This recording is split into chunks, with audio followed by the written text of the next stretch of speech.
Good morning बच्चों, सब कैसे हो आप सब लोग? बढ़िया। तो बच्चा अपन ने ह्यूमन हेल्थ डिजीज स्टार्ट करा। उसका अपन ने जो फर्स्ट वाला जो था अपना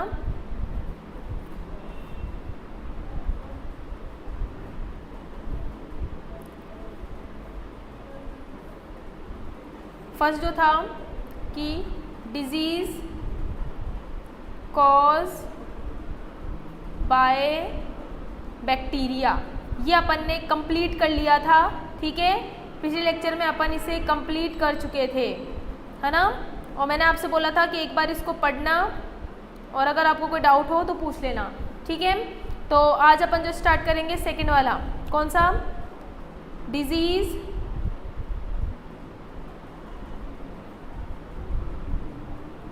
कॉज्ड बाय वायरस। तो वायरस वाला टॉपिक अपन को करना है।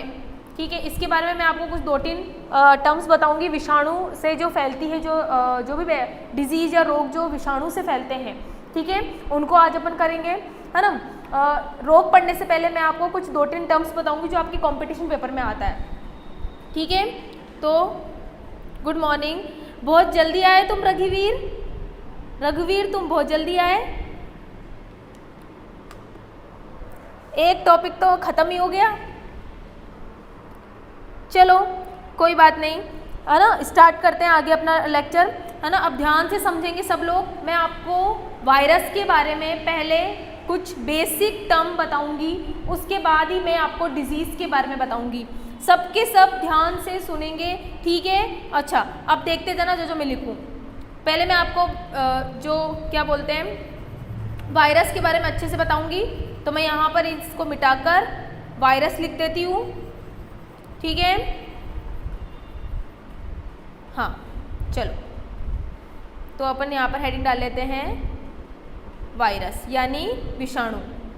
विषाणु ही बोलते हैं इसको हिंदी में, विषाणु।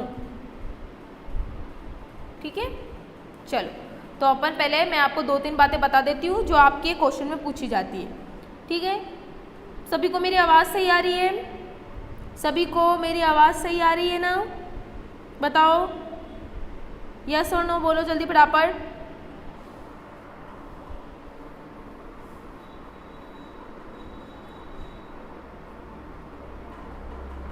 ओके, बढ़िया।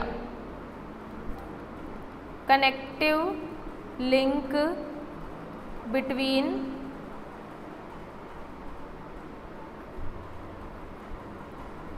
Living and non living. ठीक है, चलो बढ़िया। तो अब पहले मैं आपको वायरस के बारे में 2-3 टर्म बता देती हूँ, ध्यान से सुनेंगे सब लोग। देखो, वायरस जो होता है बच्चा, एक ऐसा ऑर्गेनिज्म होता है जिसको लिविंग एंड नॉन लिविंग के बीच की कनेक्टिव लिंक कहा जाता है। बच्चा ऐसा इसलिए क्योंकि वायरस ना पूरी तरह से लिविंग है, ना पूरी तरह से सजीव है, और ना ही पूरी तरह से नॉन लिविंग है। ऐसा इसलिए बोल रही हूँ बच्चा, एक क्वेश्चन आता है, ध्यान से सुनेंगे सब लोग। एक क्वेश्चन आता है आपके कंपटीशन पेपर में, बोर्ड में भी आ चुका है ये क्वेश्चन। ठीक है, पहले आता था, अब नहीं पूछते, लेकिन फिर भी ध्यान रखेंगे सब लोग कि जो वायरस होता है एक ऐसा ऑर्गेनिज्म है, एक ऐसी सेल होती है जिसमें कोई भी एंजाइम खुद नहीं बनता। यानी इस सेल के अलावा, यानी वायरस की एक ऐसी सेल होती है जिसमें कोई भी एंजाइम डज नॉट प्रोड्यूस, यानी कोई भी एंजाइम खुद नहीं बनता। ये बात आपको ध्यान रखनी है। ये क्वेश्चन आपके पूछ रखा है कि ऐसी सेल का नाम बताओ वो ऐसी सेल जो एंजाइम खुद नहीं बना सकती। ये आपके क्वेश्चन बहुत बार आया हुआ है। ठीक है, ये बात आपको ध्यान रखनी है कि जो वायरस ऐसी सेल होती है जो खुद, इसके पास बच्चा ऐसी मशीनरी नहीं होती जिस वजह से ये क्या बना सके, एंजाइम बना सके। बच्चों बहुत इंपॉर्टेंट लाइन है, ध्यान से सुनना। अब आप बोलोगे कि क्या दूसरे सेल? बिल्कुल, प्रोकैरियोटिक और यूकैरियोटिक का तो नाम सुना ही होगा आपने। तो प्रोकैरियोटिक और यूकैरियोटिक जो सेल या कोशिका होती है बच्चा, वो अपने अंदर खुद एंजाइम जनरेट कर सकती है, बना सकती है, इसलिए उन्हें किसी दूसरी सेल की आवश्यकता नहीं होती। लेकिन अगर मैं वायरस की बात करूं, तो बच्चा वायरस को लिविंग रहने के लिए, है ना, जीवित रहने के लिए किसी दूसरी ऑर्गेनिज्म की आवश्यकता होती है। ध्यान रखना इस चीज को, यानी ये खुद कोई भी रिएक्शन खुद ब खुद नहीं कर सकता, किसी दूसरे की बॉडी में जाकर ही, भले वो सेल कोई सी भी हो, भले वो दूसरी सेल प्रोकैरियोटिक हो यूकैरियोटिक, उससे कोई मतलब नहीं है। इस वायरस को अगर अपनी मशीनरी चलानी है, अपनी सेल के फंक्शन को परफॉर्म करना है, तो इसको किसी दूसरी सेल की आवश्यकता होगी। अब भले वो प्लांट सेल हो, बैक्टीरिया सेल हो, फंगस सेल हो, प्रोटिस्टा सेल हो या एनिमल सेल हो, कोई फर्क नहीं पड़ता। अगर इसको अपना काम करना है तो किसी भी सेल में आसपास की अगर इसको कोई सेल दिख गई और वो लिविंग है, तो उसमें जाकर और ये जाके क्या करेगा, अपनी मशीनरी चलाएगा। ठीक है, तो ये वायरस जो होता है एक तरीके का क्या होता है बच्चा, कॉपी कैट होता है। इसे कॉपी कैट कहते हैं। कॉपी कैट इसलिए बोलते हैं क्योंकि यह वायरस जो होता है किसी दूसरे की बॉडी में जाकर उसकी मशीनरी को पहले देखेगा, देन कॉपी करता है। खुद एंजाइम नहीं बना सकता तो दूसरे के एंजाइम लेके क्या करता है, काम करता है। तो बताओ यहाँ तक समझ में आया सभी को? बताओ जल्दी, क्लियर हुआ? ये चीज़ आपको बेसिक चीज़, अभी 2-3 बातें और बताऊंगी, ध्यान से सुनते जाना। ठीक है, दूसरी बात बच्चा, ये बात आपको ध्यान रखनी है कि वायरस में अगर जेनेटिक मटेरियल, अगर अनुवांशिक पदार्थ है, तो ध्यान रखना कभी भी डीएनए और आरएनए कभी भी साथ में नहीं होता है। बाकी की अदर सेल में डीएनए के साथ आरएनए भी मिल जाएगा, लेकिन वायरस एक ऐसी सेल होती है बच्चा जिसमें डीएनए अगर होगा तो आरएनए नहीं होगा, और अगर आरएनए होगा तो डीएनए नहीं होगा। ये बात आपको ध्यान रखनी है कि कभी भी इसकी सेल में आपको दोनों जेनेटिक मटेरियल एक साथ नहीं मिलेंगे। यही रीज़न है, ये पूरी तरह से क्या बोलते हैं, कंप्लीट नहीं है, इनकम्प्लीट सेल कहा जाता है इसको। ठीक है, चलो रुखसार गुड मॉर्निंग। चलो ठीक है बच्चा, जल्दी आया करो। ठीक है, आधे से ज़्यादा तो टॉपिक भी छूट जाता तुम्हारा, थोड़ा जल्दी आया करो बच्चा। ठीक है, तो ये बात आपको ध्यान रखनी है। तो ये बात समझ में आई आपको? ये तो पता ही होगा आपको कि अगर वायरस, कोई भी वायरस है, अगर उसके अंदर डीएनए जेनेटिक मटेरियल है तो आरएनए नहीं होगा, और अगर आरएनए जेनेटिक मटेरियल है तो डीएनए नहीं होगा। अब मुझे एक क्वेश्चन का आंसर देंगे सभी के सभी। हाँ, क्या मुझे सब के सब मुझे एक क्वेश्चन का आंसर देंगे? ध्यान से सुनना क्वेश्चन और उसका आंसर देंगे मुझे सभी के सभी। ज़रा मुझे बताइए, दुनिया में डीएनए और आरएनए में से सबसे पहले कौन सा जेनेटिक मटेरियल आया था? कौन बताएगा मेरे को कि सबसे पहले कौन सा जेनेटिक मटेरियल आया था? बताओ जल्दी। ये क्वेश्चन आपके नीट में कितनी बार पूछ रखा है, और आई थिंक बोर्ड में भी आ रखा है ना। अभी तो चलो 2-3 साल से नहीं आ रही क्योंकि आरबीएसई बोर्ड है, अब एनसीईआरटी बोर्ड हो गई तो अब आने के चांसेस हैं। बिल्कुल अंजलि, आरएनए। क्या सभी का भी यही आंसर है? बिल्कुल बिल्कुल, ध्यान रखना, बिल्कुल, है ना। आरएनए जो होता है उसको first, RNA is a first genetic material, ये आपको ध्यान रखना है। बाद में जाके डीएनए बना था जेनेटिक मटेरियल, बिल्कुल सही बात है, बाद में जाके डीएनए बना था जेनेटिक मटेरियल। बच्चा ये पॉइंट आपको ध्यान रखना है। मैं जब आपको एनसीईआरटी में जब डीएनए वाला चैप्टर पढ़ाऊंगी तब इसके बारे में और चर्चा करेंगे, इसके बारे में पूरे अपन पोस्टमार्टम करेंगे इसका अच्छे से। अभी बस इतना ध्यान रखो, समझ में आ गया? तो पहली क्या बात बताई मैंने कि वायरस आखिर क्यों डिजीज कॉज करवाते हैं? वायरस इसलिए करवाते हैं क्योंकि उनको अपनी खुद की मशीनरी चलाने के लिए किसी दूसरी सेल की आवश्यकता होती है, इसलिए इसे लिविंग और नॉन लिविंग के बीच की कनेक्टिव लिंक कहा जाता है। और दूसरा बच्चा कि जो वायरस होते हैं उनके पास जो सबसे इंपॉर्टेंट बात, जो बच्चा आपके क्वेश्चन में बहुत बार पूछी गई है, अगर आपके पास ऑप्शन में आ जाए कि ऐसी कौन सी सेल है जो खुद एंजाइम नहीं बना सकती, तो कौन सी सेल होती है बच्चा? वायरस होती है। ये बात आपको याद रखना है कि जो खुद एंजाइम सीक्रेट या बना नहीं सकती है। ठीक है, और तीसरी जो मैंने बोला है कि इसके पास अगर डीएनए होगा तो आरएनए नहीं होगा, और अगर आरएनए होगा इसके सेल में तो डीएनए, यानी कम से कम एक कमी तो रहेगी, कभी भी जेनेटिक मटेरियल एक साथ नहीं होता। ये 3 बातें आपको याद रखनी है, आगे इसके बारे में और चर्चा करेंगे। ठीक है, ये बात आप ध्यान रखना। चलो बढ़िया। अच्छा, फुल फॉर्म वगैरह तो सबको आती होगी, सभी को आती है फुल फॉर्म, तो बताने वाली बात नहीं है फुल फॉर्म। ठीक है, फुल फॉर्म तो सभी को आती होगी। हटा दूँ मैं इसको? चलो अब इसको हटा देते हैं और अपन आगे अपना डिजीज़ वाला टॉपिक स्टार्ट करते हैं। अभी और बैक्टीरिया के बारे में बीच बीच में बताती रहूँगी ना, वायरस के बारे में मैं और बातें बताती रहूँगी, ठीक है, बीच बीच में। अब पहले अपना डिजीज़ वाला टॉपिक स्टार्ट करते हैं। चलो बढ़िया, चलो स्टार्ट करते हैं अपना पहला। तो वायरस से होने वाली पहली जो डिजीज़ है बच्चा वो है अपनी, हाँ बिल्कुल, आप तो बहुत होशियार हो वैसे बच्चा, है ना, कॉमन कोल्ड, ठीक है, कॉमन कोल्ड, ठीक है। क्या कोई मुझे कॉमन कोल्ड का वायरस बताएगा? क्या कोई मुझे कॉमन कोल्ड का पैथोजन या रोगजनक बताएगा? रोगजनक कोई बताएगा मुझे कि कॉमन कोल्ड किस रोगजनक से होता है?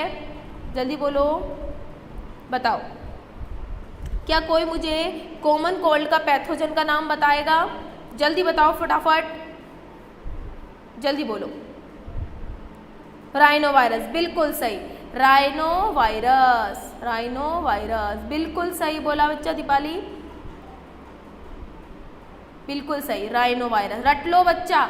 अब मैं आपसे क्वेश्चंस पूछूंगी इससे, ठीक है, इसे ध्यान से सुनना। अभी क्वेश्चन भी पूछूंगी, आंसर दोगे तुम सब मुझे इसका, ठीक है। राइनो वायरस, राइनो वायरस रटो, कुछ ही करो बट याद रखो, क्वेश्चन आ रखा है इसका, ठीक है। राइनो वायरस वो वायरस होता है बच्चा जो कॉमन कोल्ड कॉज करता है। अब मैं आपको एक डायग्राम बनाती हूँ बच्चा, हंसना मत, ठीक है।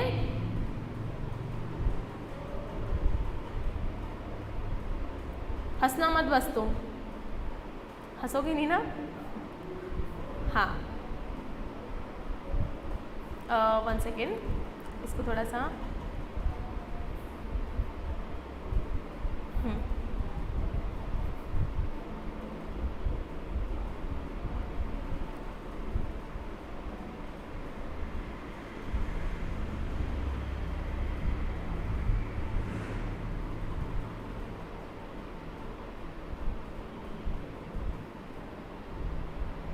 समझाने के लिए है ये। गुड मॉर्निंग बच्चा, इतना लेट क्यों आते हो? उषा,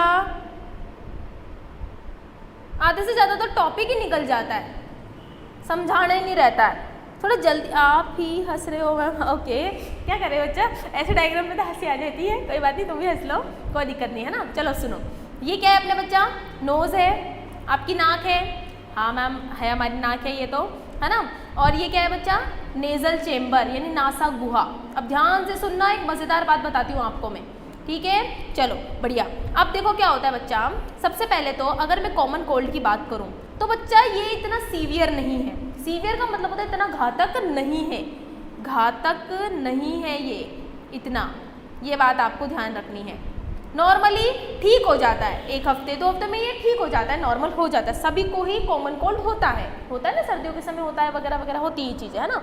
अच्छा, अब बच्चा आपको ये बात ध्यान रखनी है कि जो राइनो वायरस होता है, जो ये वायरस होता है, ये नॉर्मली की बात कर रही हूँ, है ना, लंग्स तक नहीं जाता, कभी भी लंग्स तक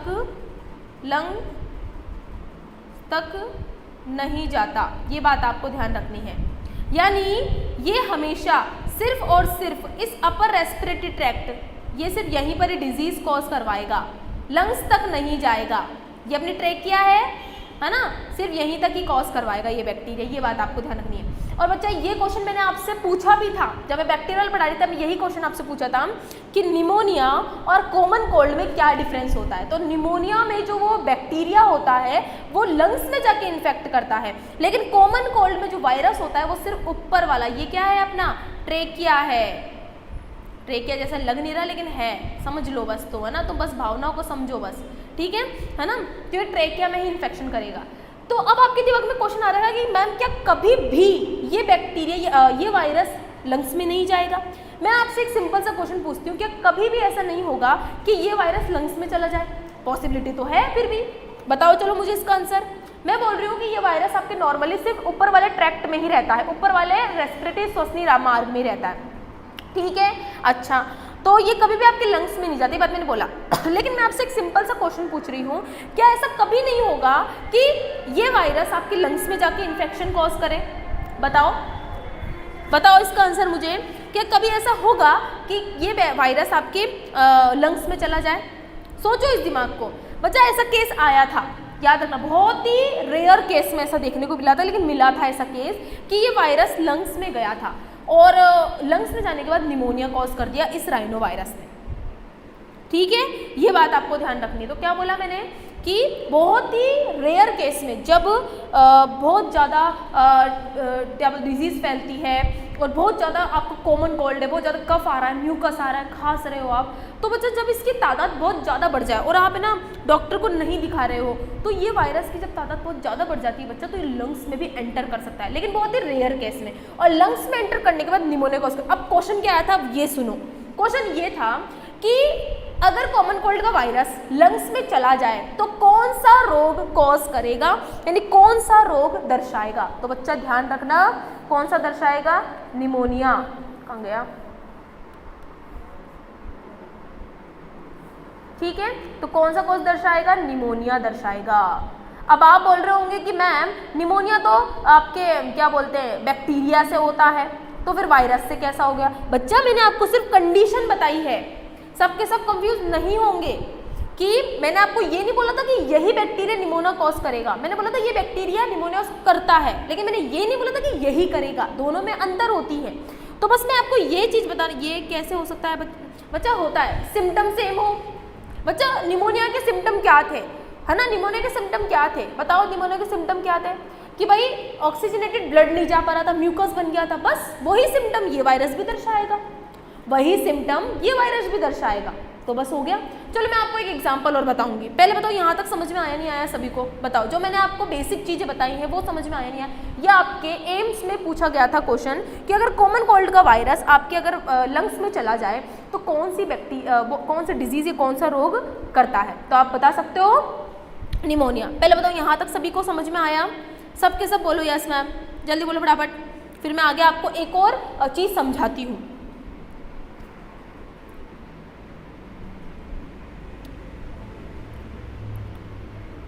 बाकी भी बोल दो जल्दी जल्दी फटाफट, जल्दी जल्दी टाइप करा करो। हाँ ठीक है, हाँ बढ़िया। अब मैं आपको एक मज़ेदार बात बता रही हूँ, अब सुनना है, सबके सब ध्यान से सुनेंगे मेरी बात को, है ना। अब सुनो बच्चा, कॉमन कोल्ड अभी आपने नोटिस करा होगा अपने घरों में, मैम आप बेस्ट हो, अरे अंजलि, अरे बच्चा मैं बेस्ट नहीं हूँ अरे बच्चा हाँ बेस्ट नहीं बच्चा, ऐसे नहीं चलता है, तो मेरे को हंसाने में काम मत करो, मुझे पढ़ाने तो तुम, ठीक है।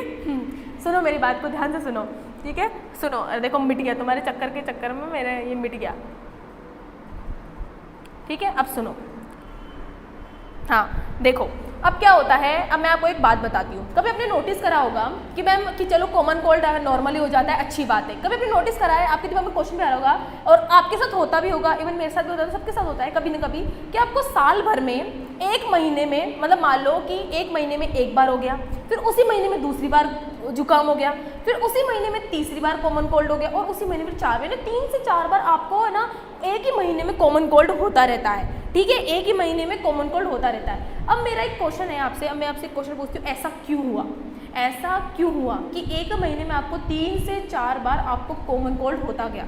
तो बच्चा अब मैं आपको इसका रीज़न बताती हूँ, ध्यान से। ऐसा होता है ना, जो नॉर्मली होता रहता है कि जब सर्दियाँ आने लगती है तो आपको एक बार जुकाम हो गया, फिर आप नॉर्मल हुए, वापस होने लग गया जुकाम, फिर आप नॉर्मल हुए, वापस हो। तो बच्चा इसका रीज़न है, ये क्वेश्चन आपके जिपमर में बहुत पहले आया था, मतलब ऐसे क्वेश्चन आते थे सब्जेक्टिव क्वेश्चन टाइप, तो ऐसे क्वेश्चन आते थे, ऐसे ऊट पटांग क्वेश्चन आते थे। तो इसका रीज़न ये है, और सही भी है, बेसिक चीज़ें पता चल जाएंगी आपको। बच्चा इसका रीज़न ये है कि ज़रूरी नहीं है, कहाँ गया ये, मैं आपको बताती हूँ, कि ज़रूरी नहीं है कि सिर्फ राइनो वायरस ही आपको कॉमन कोल्ड करे। मैं तो आपको सिर्फ कॉमन वायरस बता रही हूँ जो कॉमन कोल्ड करता है, जुकाम लेकर आता है, लेकिन इस वायरस के अलावा और अन्य वायरस भी होते हैं, बच्चा, जो आपके कॉमन कोल्ड करते हैं। ये बात आपको ध्यान रखनी है। तो मान लो कि महीने में 2-3 दिन आपको राइनो वायरस लग गया, फिर आप थोड़े ठीक हुए, फिर 2-3 दिन आपको कोई दूसरा वायरस लग गया। तो अब मुझे एक बात बताओ कि सिम्टम तो आपके सेम थे ना। अभी मुझे एक किसने पूछा था क्वेश्चन, हाँ दीपाली तनवर ने पूछा मैम कि ये कैसे हो सकता है। तो मैंने यही चीज़ बताई कि वायरस अलग अलग होगा लेकिन सिम्टम अलग।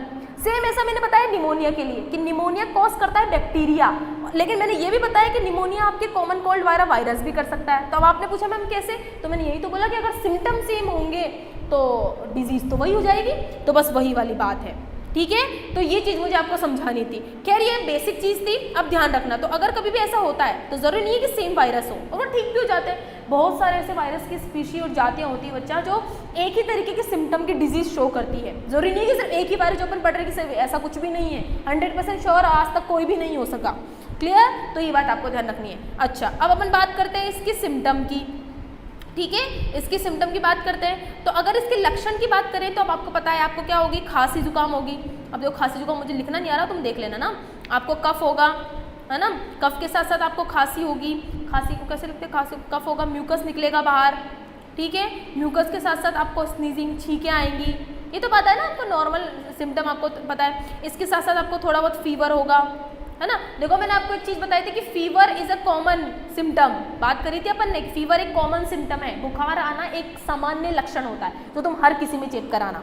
बढ़िया, चलो। और इसके साथ साथ फीवर के साथ साथ आपको हेडेक भी होगा, ठीक है ना। ये चीज़ें होती है, एक बिल्कुल कॉमन सिम्टम है ये, ठीक है।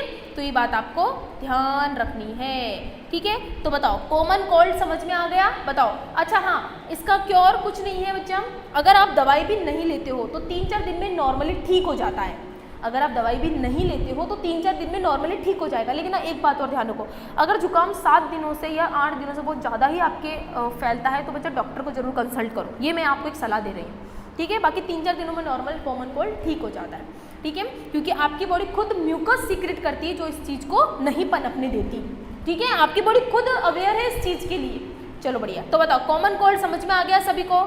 जल्दी बताओ, क्या सभी को कॉमन कोल्ड समझ में आ गया? बोलो जल्दी।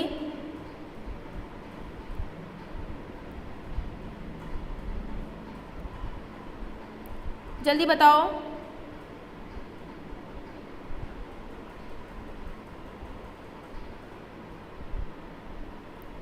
क्या सभी को समझ में आ गया कॉमन कोल्ड? हाँ, तो ये अपना पहला, किसका, आपका पहला, यस मैम क्लियर, हाँ ना, सब बताओ फटाफट। हाँ, तो पहला जो वायरस से होने वाला जो रोग था वो मैंने आपको अच्छे से समझा दिया। आपको इसको पैथोजन याद रखना और इसके सिम्टम तो आपको अच्छे से याद, और जो 3 में बेसिक चीज़ें बताई बच्चा वो ध्यान रखना। बढ़िया, चलो। अब है दूसरा आपके डिजीज़ है जो इसी में ही मैं आपको बताऊंगी, वो है बच्चा इन्फ्लुएंजा। इन्फ्लुएंजा नाम तो सुना ही होगा इन्फ्लुएंजा का, ठीक है। इन्फ्लुएंजा वायरस, ठीक है। किसकी वजह से होता है, कोई बता सकता है इसका पैथोजन? क्या कोई मुझे इसका पैथोजन बताएगा? बढ़िया बच्चा, अगर आपको समझ में आ गया तो हाँ, इन्फ्लुएंजा का रोगजनक बताएगा कोई मुझे? जल्दी बताओ। इन्फ्लुएंजा का रोगजनक कोई बताएगा मुझे, कौन होता है? बताओ, किसको ध्यान है इन्फ्लुएंजा का रोगजनक?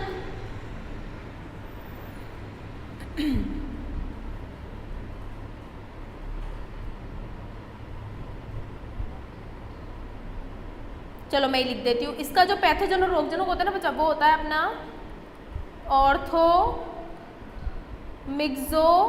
वायरस। याद रखना बच्चा, इन्फ्लुएंजा का पूछा गया है बच्चा। इन्फ्लुएंजा वायरस, हाँ है तो वही, नॉर्मली बोलते हैं इन्फ्लुएंजा वायरस ही, लेकिन एक्चुअल में वायरस का नाम है ऑर्थोमिक्सो वायरस, ठीक है। नॉर्मल नाम क्या है इसका? Orthomyxo virus. Noro virus, noro virus नहीं, नहीं बच्चा, नहीं नहीं, ठीक है। ये आपको ध्यान रखना है ना। अच्छा, अब बच्चा इसमें काम की बात की, ये भी सुनो। अच्छा, ये जो वायरस होता है, आपको मैं बात बताऊंगी, ये इसके भी सेम लक्षण, इसके भी जो सेम लक्षण होते हैं ना, किसकी तरह? कॉमन कोल्ड की तरह। तो इसका भी जो सिम्टम, एक मिनट, इसके भी जो सिम्टम होते हैं बच्चा वो सेम है बिल्कुल, किसकी तरह? कॉमन कोल्ड की तरह। इसलिए मैंने इसके साथ ही पढ़ाया आपको, बिल्कुल सेम है, सेम एज कॉमन कोल्ड। फिर आप बोलोगे मैम जब अगर ये सेम है तो फिर क्यों हम अलग अलग पढ़ते हैं? जब इतना ही सेम है तो फिर क्यों अलग अलग पढ़ा जाता है इनको? ठीक है, तो इसका एक रीज़न बता देती हूँ बस, वो एक मैंने बताया, हमेशा ध्यान में बताती हूँ आपको एक की फीचर, एक आपको एक लक्षण बताती हूँ मैं हमेशा। की फीचर याद रखना है, क्या याद रखोगे?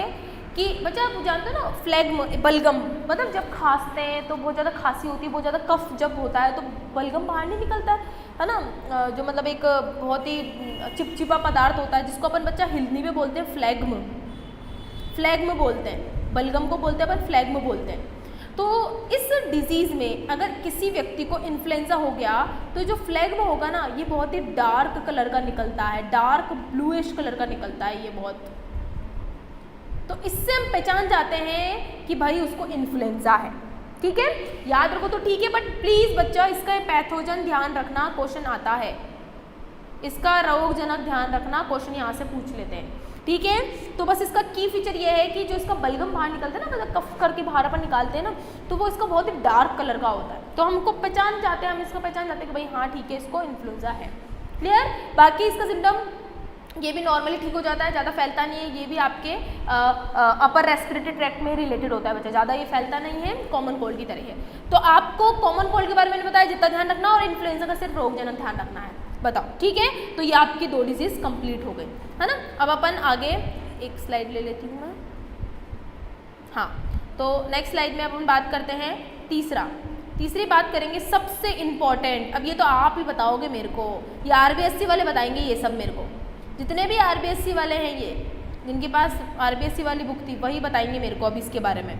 मैम लिंक तो आ ही नहीं मेरे पास, ओ माय गॉड, बच्चा अब आई हो क्या, आज था तुम बच्चा, मैं सर को बोल दूंगी आपको, है ना, ठीक है, हाँ चलो। मम्स कहाँ सुना है, मम्स मम्स मम्स कहाँ सुना सुना लग रहा है, जल्दी बताओ फटाफट, मम्स वाला बताओ जल्दी। अब ये वाला तो तुम ही बताओगे मेरे को, जल्दी बताओ, मम्स कहाँ कहाँ सुना लग रहा है अपन को, कहाँ सुना हुआ है मम्स, कहीं ना कहीं तो सुन रखा है, जल्दी बताओ फटाफट।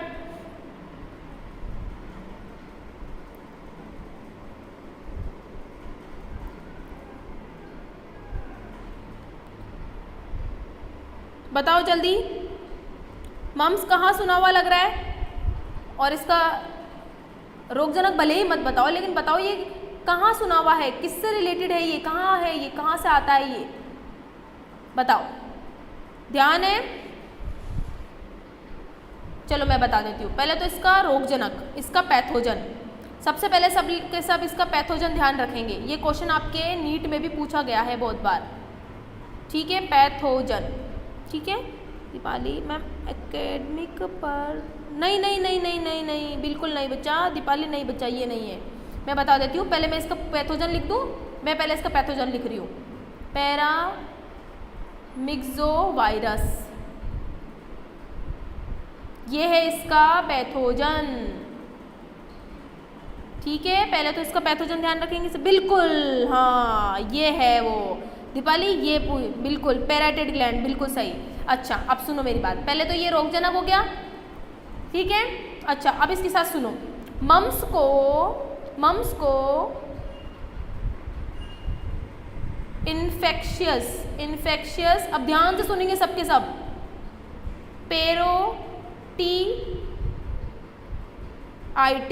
पेरोटिडाइटिस कहा जाता है। बच्चा मैंने आपको पहले बोला था जिसका मैं एक्स्ट्रा नाम बताऊं, मैं सभी का होता है वैसे एक्स्ट्रा नाम तो, लेकिन मैं जिसका बताऊं उसका तो ध्यान ही रख लेना, ये क्वेश्चन आपके पूछे जाते हैं, ठीक है, बिल्कुल। अब सुनो बच्चा, पहले तो मैं आपको बता दूं ये रिलेटेड किससे, अब सुनो, मम्स बच्चा आपके ग्लैंड से रिलेटेड है। अच्छा आपके माउथ में 3 पेयर यानी 3 जोड़ी सलाइवरी ग्लैंड लार ग्रंथि होती है, सब कान के नीचे जो ग्रंथि होती है, जो सबसे बड़ी ग्रंथि होती है जिसका नाम होता है पैरोटिड ग्लैंड, ठीक, कान ईयर लोब के जस्ट नीचे इस जगह जो होती है ना उसको अपन बोलते हैं पैरोटिड ग्लैंड। देन फिर यहाँ पर जो एंगल पर इधर होती है आपके सब मैक्सिलरी सब मैंडिबल ग्लैंड, और टंग के नीचे जीभ के नीचे होती है तीसरी ग्लैंड जिसका नाम होता है सब लिंगुअल ग्लैंड, ठीक है, 3 ग्लैंड होती है। तो अपनी जो ये किसको इन्फेक्ट करती है मैं यहाँ लिखती हूँ ना, ये अपनी पैरोटिड जो ग्लैंड होती है उसको इन्फेक्ट करती है, ध्यान रखना, ठीक है, ये बात आप, ये क्वेश्चन आपके बहुत बार पूछा गया और ये आपके डाइजेस्टिव सिस्टम से रिलेटेड है, ठीक है। चलो अब दूसरा सुनो, अच्छा, इसके साथ साथ पैरोटिड ग्लैंड के अंदर, अब इसका मतलब क्या होता है बच्चा, पैरोटिड ग्लैंड में जब ये वायरस चला जाता है तो ग्लैंड में क्या आ जाती है, सूजन आ जाती है, स्वेलिंग आ जाती है, स्वेलिंग आ जाती है ना, स्वेलिंग आ जाती है। अच्छा, अब मेरी बात सुनो, देखो अब इस शब्द को तोड़ो, इस शब्द को अब तोड़ो और इसका मतलब बताती हूँ मैं। देखो बच्चा, यहाँ है पैरोटिड, पैरोटिड तो रिलेटेड है ग्लैंड से जो अपन ने देखा, और प्लस आइटिस, आइटिस शब्द मेडिकल में कहीं पर भी आता है ना बच्चा, तो इसका मतलब होता है सूजन, ठीक है, या फिर इसको इंग्लिश में और बोलते हैं बच्चा इन्फ्लेमेशन। ये बात आपको ध्यान रखनी है, ठीक है, कि आइटिस शब्द का मीनिंग होता है सूजन आ जाना, ठीक है। तो ये वायरस जब आपके पैरोटिड ग्लैंड में चला जाता है, मैं बताऊंगी फैलता कैसे, ड्रॉपलेट इन्फेक्शन से ही फैलता है, ध्यान रखना, ठीक है। खैर, तो जब ये आपके वायरस आपके जब आपके माउथ में पैरोटिड ग्लैंड में चला जाता है तो वहाँ पर क्या कर देता है बच्चा, मान लो जैसे ये आपकी ग्लैंड है, देखो समझो, जैसे ये है,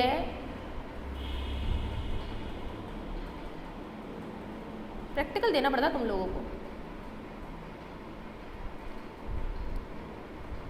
अरे पंजा भाई पंजा, ठीक है। और इधर होता है अपना कान, यही होता है कान अपना, ठीक है, यहाँ होता है अपना कान, ठीक है। हाँ, इन्फ्लेमेशन का बच्चा होता है मतलब सूजन आ जाना, ठीक है। अब इधर कान के जस्ट नीचे होती है इधर, और यहाँ से ये ट्यूब निकलती है, कुछ ऐसे ग्लैंड, ये ऐसे होती है ग्लैंड, दिख रही है आपको सभी को। तो ये कान के जस्ट नीचे, ये अपना है ईयर, ये अपने ईयर है, अपने कान है ये, ठीक है, और ये अपनी है पैरोटिड ग्लैंड, पैरोटिड ग्लैंड है ये। अब बच्चा सुनो, ध्यान से सुनना, सबके क्यों सूजन आती है। जब ये वायरस अपनी पैरोटिड ग्लैंड में चला जाता है तो पैरोटिड ग्लैंड के जो बाहर निकलने का सीक्रेशन जहाँ से बाहर निकलता है तो उस एरिया को ब्लॉक कर देता है, ये इस एरिया को ब्लॉक कर देगा, और ये वायरस यहाँ पर क्या करेगा, मल्टीप्लिकेशन करेगा, लगातार गुणन करेगा, बहुत सारी संख्या बढ़ाएगा। अब जब बाहर निकलने के रास्ते को ब्लॉक कर दिया और तुम उसी जगह पे रह के मल्टीप्लिकेशन कर रहे हो तो साइज इंक्रीज नहीं होगा क्या, साइज तो देखो इतना बड़ा हो जाएगा, फिर इतना बड़ा साइज हो जाएगा, फिर इतना बड़ा साइज हो जाएगा, इसको फूलने लग जाएगा ये, फिर ये और बड़ा हो जाएगा, ज़्यादा सीवियर केसेस में फिर और बड़ा हो जाता है, जिससे अपना जो ये एरिया होता है जिस जगह पर बहुत ज़्यादा मोटा दिखाई देता है, ठीक है। तो ये इस तरीके से ये क्या करता है, सूजन लेकर आता है पैरोटिड में, और बहुत ही पेनफुल होता है बच्चा, ये जो क्या बोलते हैं, मतलब इसके अंदर जो ये क्या जो स्वेलिंग होती है ना बच्चा, बहुत पेनफुल होती है, पेनफुल होती है। बहुत सारे सीवियर केसेस में तो बच्चा सर्जरी भी करनी पड़ती है, ठीक है, दवाइयों से ठीक हो जाता तो अच्छी बात है, लेकिन बहुत सारे सीवियर केसेस में बहुत ज़्यादा फैल जाता है तो उसमें बच्चा क्या बोलते हैं, सर्जरी भी करनी पड़ती है ऑपरेशन करके, लेकिन नॉर्मली ये ठीक हो जाता है। तो कुछ इस तरीके से ये फैलता है। अच्छा, ये फैलता कैसे है, ड्रॉपलेट इन्फेक्शन से। आप छींकोगे, आपका म्यूकस बाहर निकलेगा, है ना, आपके हाथ से, फिर आपने नाक वाक को छुई तो वगैरह वगैरह, इस तरीके से ये फैल जाएगा, ठीक है। इसके सिम्टम क्या होंगे, आपको बुखार आएगा, है ना, अब मैं यहाँ लिख देती हूँ,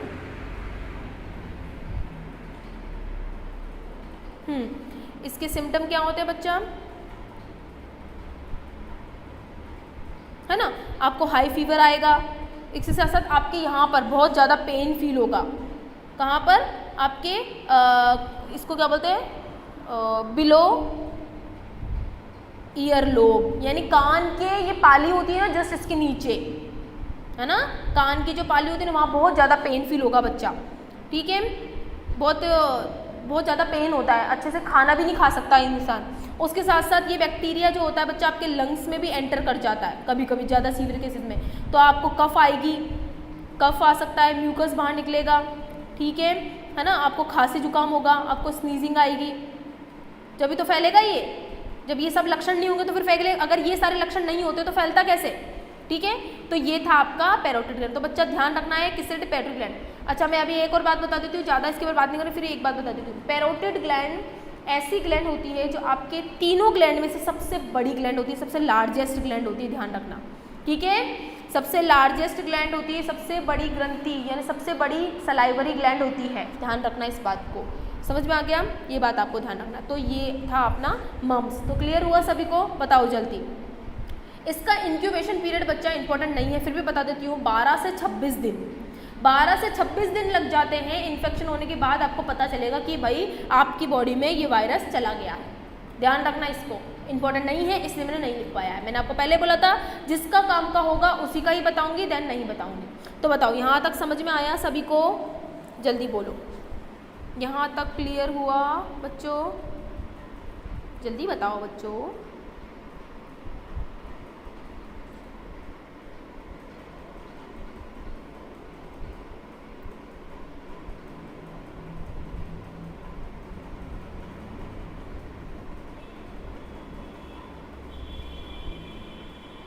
बताओ समझ में आ गया सभी को? किसी को कुछ पूछना है? किसी को कुछ पूछना है बच्चा? बताओ। बिल्कुल अपनी भाषा, मारवाड़ी भाषा में बात कर रहे हैं अपन, ताकि तुम्हें समझ में आ जाए। बस आपको पैथोजन ध्यान रखना है। हाँ बिल्कुल क्लियर। अब बस एक लास्ट और कर लेते हैं आज के लिए, आज एक लास्ट कर लेते हैं, इसी के जस्ट नीचे कर लेते हैं, बिल्कुल छोटा सा है। मीजल आपके बच्चा एनसीईआरटी में भी दे रखा है और आरबीएससी वालों के भी दे रखा है बच्चा, ठीक है। तो चलो दूसरा अपन देखते हैं, चौथा, फोर्थ है अपने मीजल, है ना, मसाले नहीं, मीजल है ये, ठीक है। मीजल भी आपके किससे होता है बच्चा? पैरामिक्सो वायरस से ही होता है, ध्यान रखना। अब आप बोलोगे मैम फिर ये आ गया, जब पैथोजन और रोगजनक एक है तो फिर अलग अलग क्यों पढ़ रहे हैं हम? जब पैथोजन और रोगजनक एक है तो फिर अलग अलग क्यों पढ़ रहे हैं हम? तो बच्चा मैं आपको बता दूं कि अगर ये वायरस आपके माउथ के अंदर, ईयर के पास में जाएगा तो मम्स क्रिएट करेगा, और अगर ये वायरस आपके दाढ़ में, अब दाढ़ में भी कहाँ बच्चा, आपके जो मोलर होती है, मोलर नाम सुना है? मोलर को अपन शायद चवन्नक बोलते हैं, चवन्नक यानी मोलर के पास में जो दाढ़ होती है ना, पीछे वाली जो दाढ़ होती है, वहाँ पर ये अल्सर क्रिएट करता है। तो मोलर वाला जो दांत होता है ना अपना, पीछे वाला जो दांत होता है, उसके पास ये अल्सर क्रिएट करता है। अल्सर क्या होता है बच्चा? अल्सर को अपन नॉर्मली छाले भी बोल सकते हैं। तो एक डार्क, मैं लिख देती हूँ, ये एक डार्क नीले कलर का, बिल्कुल ब्लूइश कलर का एक स्पॉट बनाता है, ठीक है, जो छाले का रूप ले लेती है, ठीक है। तो अब दोनों में डिफरेंस करना आ गया। अब तुम डॉक्टर के पास जाओगे तो डॉक्टर तुम्हारे एक तो बुनियाद, अगर तुमको यहाँ से सूजन हो रही तो तुम समझ जाओगे, डॉक्टर समझ जाएगा भाई इसको पैराटाइटिस है या फिर इसको पैरामिक्सो वायरस ने मम्स क्रिएट करा दी, मम्स है। अगर आपके दाढ़ में अल्सर हो रहा है अंदर की तरफ तो डॉक्टर देखेगा, तो वायरस तो वही है लेकिन सिम्टम तो अलग अलग है ना, तो डिजीज तो फिर अलग अलग ही पड़ेंगे ना बच्चा। तो ये बात आप ध्यान रखना है ना।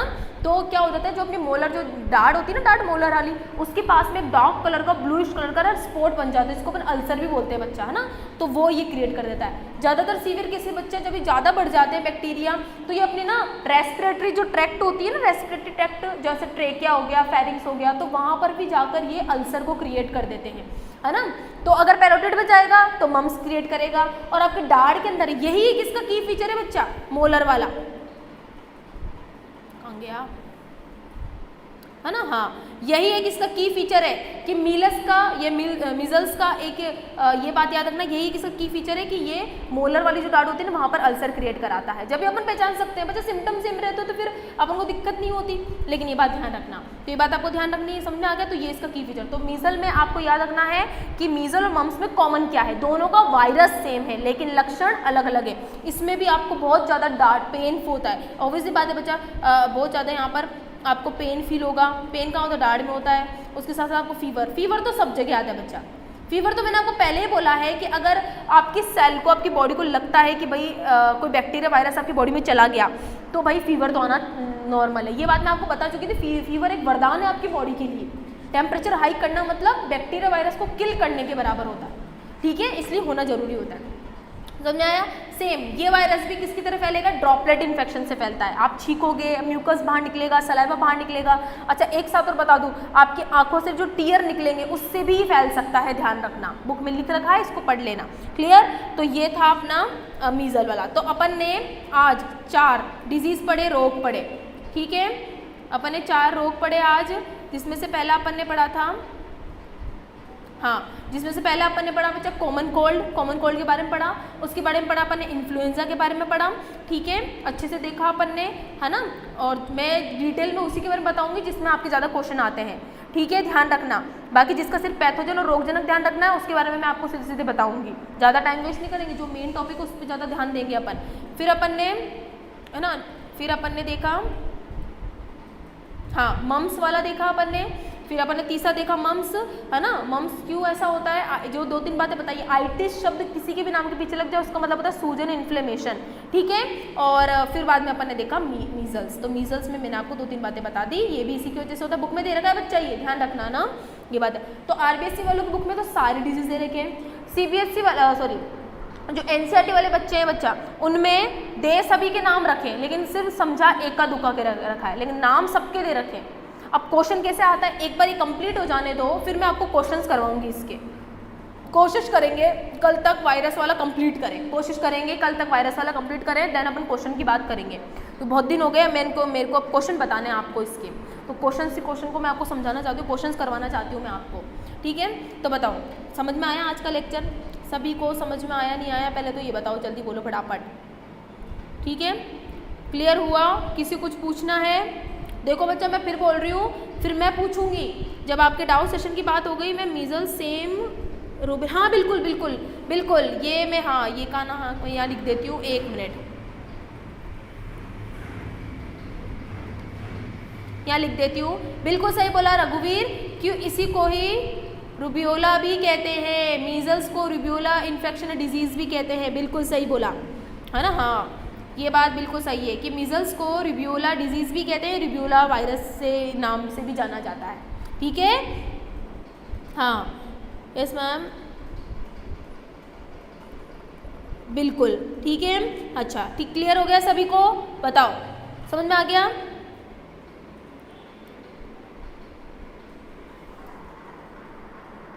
बोलो जल्दी बोलो फटाफट। यस मैम क्लियर हो गया। और किसी कुछ पूछना है बताओ जल्दी, तुम भी पूछ लिया करो, फिर मैं पूछूंगी फिर तुम्हें आएंगे नहीं आंसर, ऐसा करोगे फिर तुम, पीछे मैं पूछूंगी तुमको आएंगे नहीं। चलो एक क्वेश्चन दूँ तुमको, एक क्वेश्चन दूँ, तुम जा ही रहे हो तो एक क्वेश्चन लेकर जाओ, तुम जा ही रहे हो तो एक क्वेश्चन लेकर जाओ फिर। अब चलो एक क्वेश्चन दे रही हूँ मैं आपको यहाँ, सबके सब कल मुझे आंसर बताएंगे इसका, ठीक है। चलो एक क्वेश्चन लिखो, क्वेश्चन ध्यान रखना, मम्स और मीजल्स के, यहाँ मैं लिख रही हूँ क्वेश्चन, सबके सब ध्यान से सुनेंगे, ठीक है। मम्स और मीजल के लिए कौन सी वैक्सीन यूज़ होती है, यूज़ करते हैं? हिंदी में समझ में आ गया होगा सभी को? बढ़िया, ठीक है। आपको, हाँ मैम बोलो, हाँ, कि मम्स और मीजल के लिए आपको वैक्सीन बतानी है। इन दोनों डिजीज़ में एक वैक्सीन यूज़ करते हैं। अब आप मुझे बताओगे कल कि वो वैक्सीन कौन सी है। वैसे तो है नहीं, लेकिन अब मेरे को एक्स्ट्रा बताना पड़ेगा आपको थोड़ा सा, तो याद रखना इस चीज़ को, ठीक है। सबके सब कल मुझे इसका, अगर अभी आता है तो अभी बता दो, ना कोई दिक्कत नहीं, कल बता देना। मम्स और मीजल में भी एक वैक्सीन यूज़ की जाती है बच्चा, और ये आपसे पहले पूछते थे ऐसे क्वेश्चन, तो आया हुआ क्वेश्चन है तो सोचो बता दूँ आपको, तो आपको ध्यान रहे। बोलो बताओ, बताओगे कल तक मेरे को?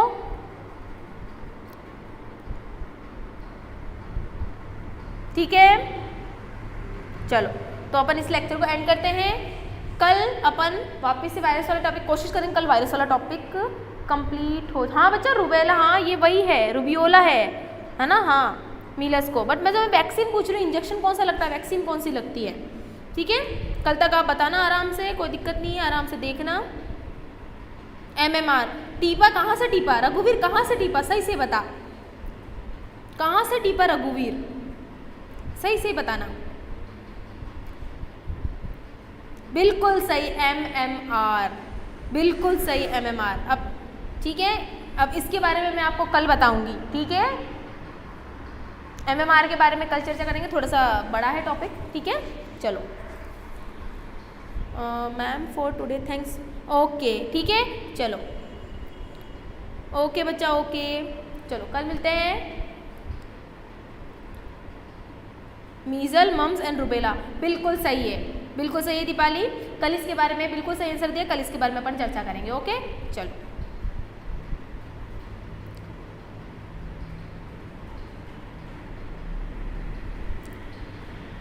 अब एब्सेंट मत हो ना तुम। ओके बाय बाय बच्चा।